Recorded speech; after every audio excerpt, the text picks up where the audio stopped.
नीलकंठ ने बताया कि मनुष्य का सबसे उत्तम और श्रेष्ठ दान क्या है, जिसका फल उसे अवश्य ही मिलता है। ये कहानी बहुत ही ज्ञानवर्धक और जीवन का मार्गदर्शन करने वाली है, इसलिए इसे पूरा अंत तक अवश्य सुनिए। एक वटवृक्ष पर एक नीलकंठ अपनी पत्नी के साथ रहता था। एक दिन की बात है, नीलकंठ और उसकी पत्नी भोजन कर रहे थे। तभी नीलकंठ की पत्नी की नजर एक बुजुर्ग किसान पर पड़ी, जो एक पेड़ के नीचे बैठकर भोजन करने जा रहा था। तभी वहां एक भूखा भिखारी आता है और उस बूढ़े किसान से भीख मांगने लगता है। उस बुजुर्ग किसान ने स्वयं भोजन न करके अपना खाना उस भूखे भिखारी को दे दिया। ये देखकर नीलकंठ की पत्नी ने नीलकंठ से कहा, हे प्रियवर, उस बुजुर्ग किसान ने खुद भोजन न करके अपना भोजन उस भिखारी को क्यों दे दिया? तब नीलकंठ बोले, प्रिय, प्रत्येक मनुष्य अपने जीवन में कुछ न कुछ दान करता है। कोई भोजन दान करता है, कोई वस्त्र तो कोई धन। लेकिन क्या तुम्हें पता है कि सबसे अच्छा और उत्तम दान कौन सा है? कौन सा दान करने से मनुष्य को सबसे बड़ा पुण्य मिलता है?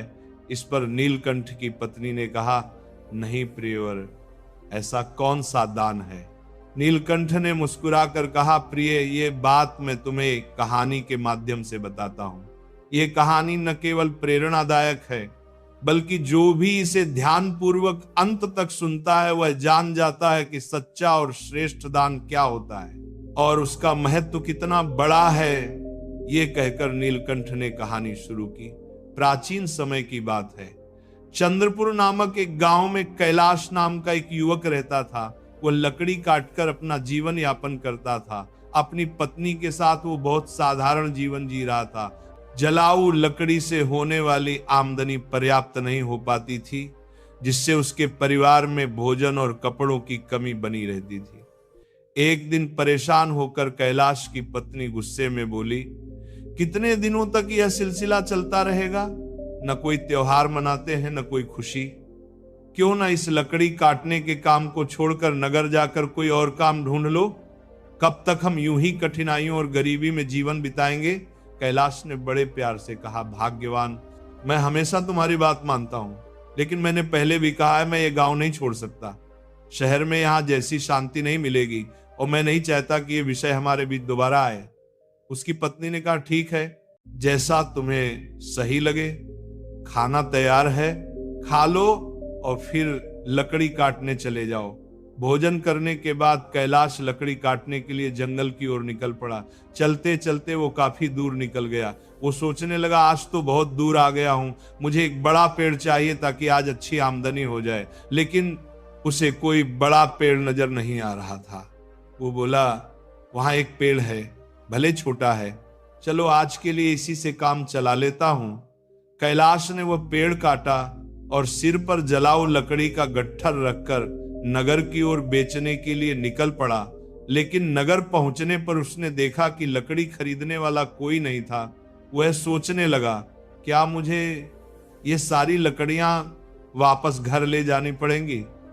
तभी रास्ते में एक पंडित ने आवाज लगाई, सुनो लकड़ी बेचने वाले, इधर आओ, ये लकड़ियां कितने की हैं?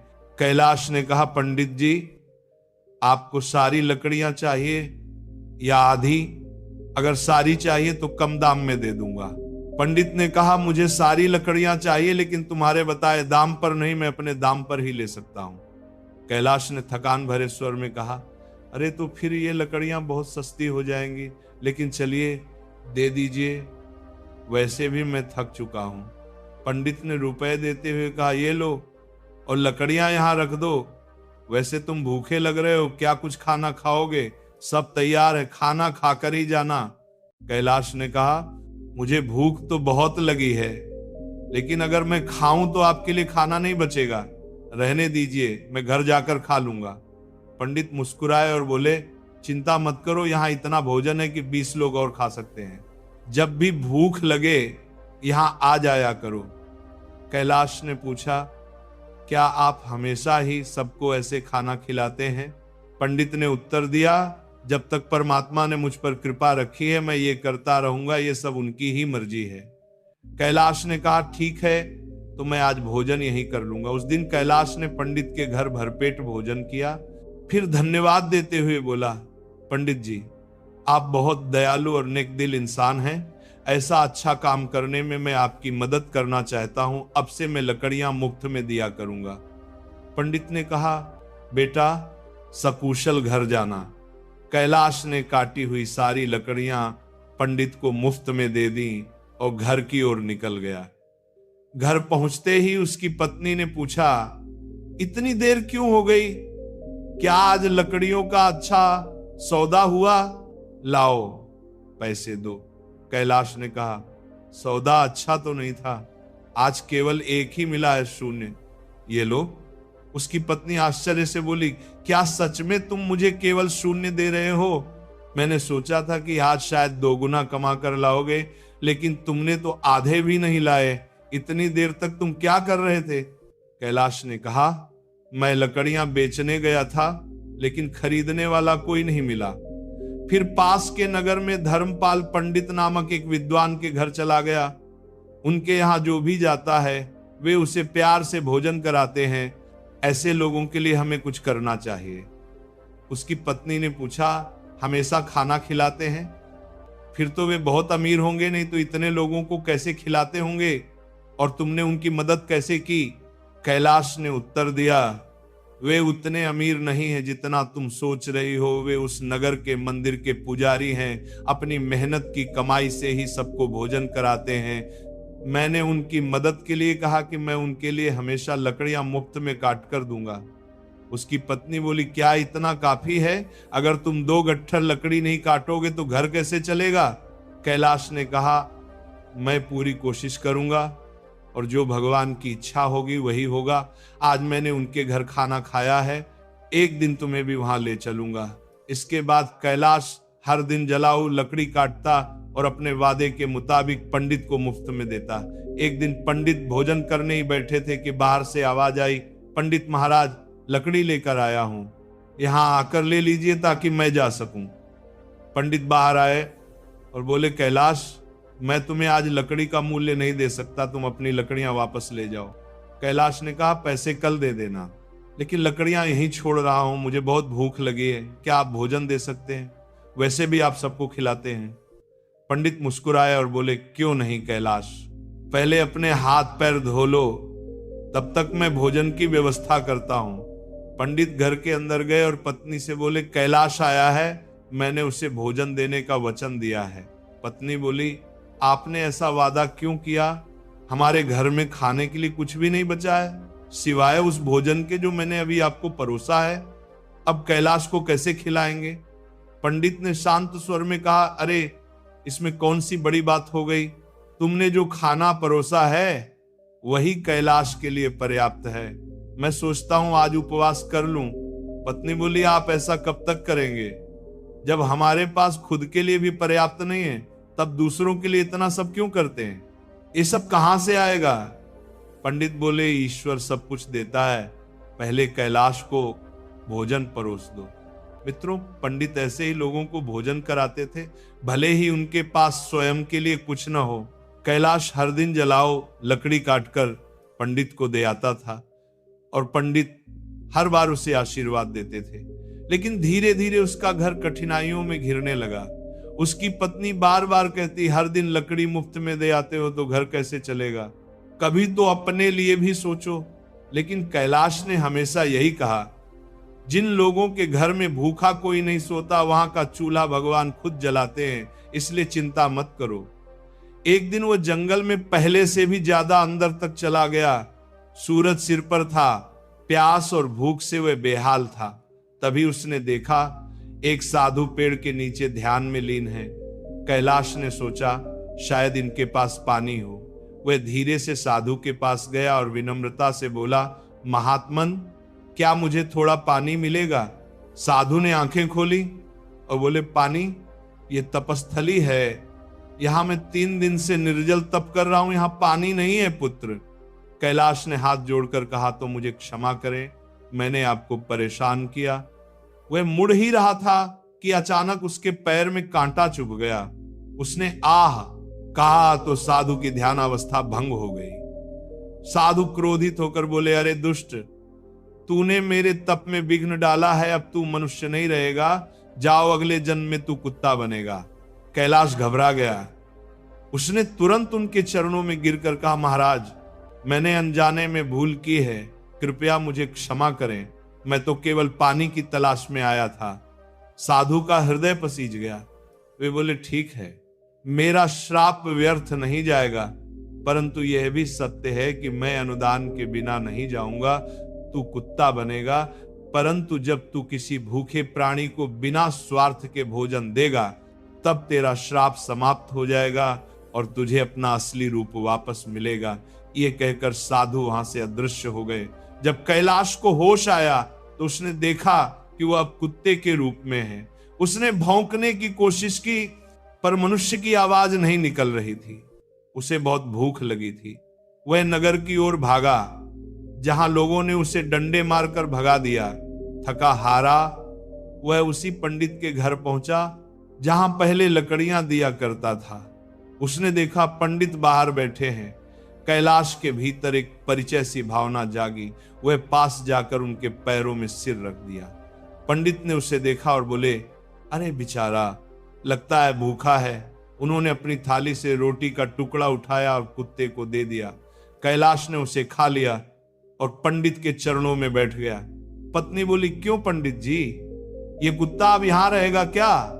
ये तो गंदगी करेगा, इसे भगा दीजिए। पंडित ने कहा, नहीं, ये बहुत शांत है, लगता है इसे भी भगवान ने भेजा है, रहने दो। अब कैलाश उस घर में रहने लगा। हर दिन जब पंडित किसी भूखे को भोजन कराते, कैलाश पास में बैठा रहता और खुशी से पूंछ हिलाता। वह सोचता, काश मैं फिर मनुष्य बन पाता तो मैं भी भूखों को खाना खिलाता, लेकिन अब मैं केवल देख सकता हूं। एक दिन पंडित और उनकी पत्नी नगर के बाहर किसी गरीब परिवार को भोजन देने गए। उनके लौटने तक घर में केवल कुत्ता कैलाश था। तभी दरवाजे पर एक भिखारी आया। कोई है? 2 दिन से भूखा हूं।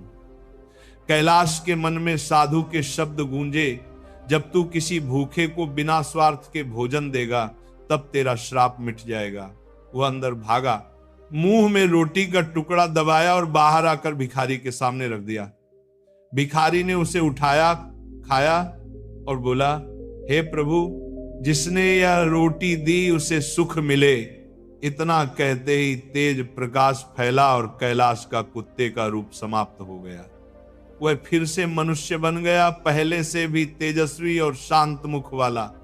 जब पंडित लौटे तो उन्होंने कैलाश को देखा और बोले, अरे तुम यहां कैसे? कैलाश ने सब कुछ बताया। साधु, श्राप, कुत्ते का जीवन और रोटी देने की घटना। पंडित भावुक होकर बोले, बेटा, तूने वही कार्य किया जो सच्चा दान कहलाता है, भोजन दान। वही सबसे श्रेष्ठ है आजन का, क्योंकि उससे न केवल शरीर तृप्त होता है बल्कि आत्मा भी तृप्त होती है। कैलाश ने सिर झुकाकर कहा, महाराज, मैंने जीवन भर जो सीखा वह एक बात है, जो बिना स्वार्थ किसी भूखे को भोजन कराए वही सच में भगवान का प्रिय होता है। नीलकंठ की पत्नी ध्यानपूर्वक पूरी कहानी सुन रही थी। जब कहानी समाप्त हुई तो उसने पूछा, प्रियवर, ये कहानी तो अत्यंत अद्भुत है, लेकिन आपने ये नहीं बताया कि इसमें सबसे श्रेष्ठ दान कौन सा माना गया। नीलकंठ ने मुस्कुराकर कहा, प्रिय, जिस प्रकार कैलाश ने बिना किसी स्वार्थ के भूखे को भोजन कराया, वही अन्नदान सबसे श्रेष्ठ दान है। क्योंकि धन देने से केवल व्यक्ति की आवश्यकता पूरी होती है, वस्त्र देने से केवल तन ढकता है, लेकिन भोजन देने से किसी की जान बचती है, और जो प्राणी के प्राण बचाए वह स्वयं देवताओं के समान होता है। उनकी पत्नी बोली, तो क्या बाकी सभी दान व्यर्थ हैं? नीलकंठ ने उत्तर दिया, नहीं, कोई भी दान व्यर्थ नहीं होता। हर दान का अपना फल है, लेकिन जो दान किसी भूखे के पेट में अन्न बनकर पहुंचता है उसका पुण्य सबसे बड़ा होता है, क्योंकि वो सीधे ईश्वर को अर्पित माना जाता है। नीलकंठ ने आगे कहा, ध्यान रखना, जब भी तुम किसी भूखे को भोजन कराओगी तब ये मत सोचना कि तुमने दान किया है। ये समझना कि ईश्वर ने तुम्हें साधन बनाकर अपने ही अंश को तृप्त किया है। उनकी पत्नी की आंखों में आंसू आ गए। उसने कहा, अब समझ में आया कि वह बूढ़ा किसान जो अपना भोजन भिखारी को दे रहा था, वह किसी पुण्य आत्मा का कार्य कर रहा था, और मैं सोच रही थी कि उसने मूर्खता की। नीलकंठ मुस्कुराए और बोले, मनुष्य का सबसे बड़ा शत्रु उसका स्वार्थ है। जब वह स्वार्थ छोड़कर केवल सेवा करता है, तभी वह सच्चे अर्थों में मनुष्य कहलाता है। देखो, कैलाश ने धन नहीं दिया, वस्त्र नहीं दिया, केवल रोटी दी, लेकिन वह रोटी उसे कुत्ते के जीवन से मुक्त करा गई। यही है अन्नदान का चमत्कार। नीलकंठ की पत्नी ने कहा, अब मुझे सब समझ में आ गया। मैं भी संकल्प करती हूं कि जब भी कोई भूखा मेरे द्वार पर आएगा, मैं कभी उसे खाली नहीं जाने दूंगी। नीलकंठ ने प्रसन्न होकर कहा, यही सच्चा धर्म है, यही सच्ची पूजा है। मंदिरों में फूल चढ़ाने से ज्यादा पुण्य तब मिलता है जब किसी भूखे को रोटी खिलाई जाए। इतना कहकर नीलकंठ और उसकी पत्नी दोनों ने भगवान को स्मरण किया और प्रणाम किया। तभी आकाश से आवाज आई, हे नीलकंठ, तुमने जो कथा कही वह धर्म का सार है। जो मनुष्य से सुनेगा और मानेगा, उसके घर में कभी अन्न का अभाव नहीं रहेगा और उसके कर्म उसे सदैव ऊंचाइयों पर ले जाएंगे। नीलकंठ ने आकाशवाणी सुनकर सिर झुका दिया और बोले, धन्य है वे लोग जो दूसरों की भूख मिटाते हैं, क्योंकि वे स्वयं ईश्वर के हाथ बन जाते हैं। मनुष्य के जीवन में सबसे बड़ा और पवित्र दान अन्नदान है। धन, वस्त्र या उपहार देने से बड़ा है किसी भूखे को अन्न देना, क्योंकि वही दान ईश्वर तक सीधा पहुंचता है और वही आत्मा को मोक्ष के मार्ग पर ले जाता है।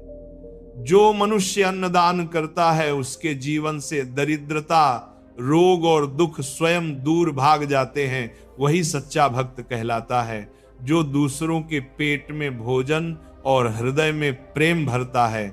यही अन्नदान का वास्तविक अर्थ और यही जीवन का परम धर्म है।